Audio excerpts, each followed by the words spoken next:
এই সেই বিখ্যাত স্টেশন, দেখতেই পাচ্ছেন বিদ্যাসাগর লেখা। এখানে বিদ্যাসাগরের জীবনে ঘটে যাওয়া একটি ঘটনা আমরা প্রত্যেকেই জানি। সেই ঘটনাটি কি আমরা এই ছবির মাধ্যমে দেখব। দেখুন, স্টেশনের গায়ে এই ছবিটি আঁকা রয়েছে। বাঙালি ডাক্তারবাবু ট্রেন থেকে নামলেন, তার ছোট্ট একটি ব্যাগ নিয়ে তিনি সমস্যায় আছেন। তিনি কুলি কুলি বলে ডাকছেন, কুলি আসছে না। হঠাৎ করে এক বয়স্ক ভদ্রলোক কুলি বেশে তার সামনে এসে হাজির হলো। মাথায় তুলে নিলেন ব্যাগটি, পালকিতেও তুলে দিলেন।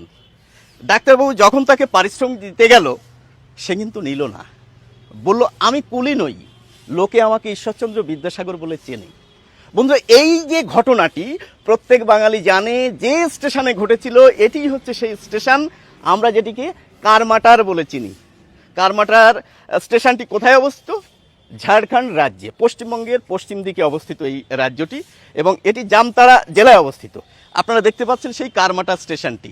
তাহলে আমি বিদ্যাসাগর নামটি আগে কেন দেখালাম? আসলে কারমাটা স্টেশনটির নাম পরিবর্তিত হয়ে এখন হয়েছে বিদ্যাসাগর।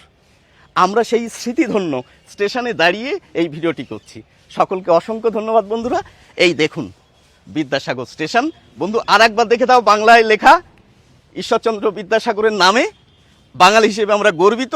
ঝাড়খণ্ডেও একটি স্টেশন রয়েছে যেখানে বাংলায় লেখা রয়েছে বিদ্যাসাগর স্টেশন। আপনারা সময় সুযোগ পেলে অবশ্যই আসবেন।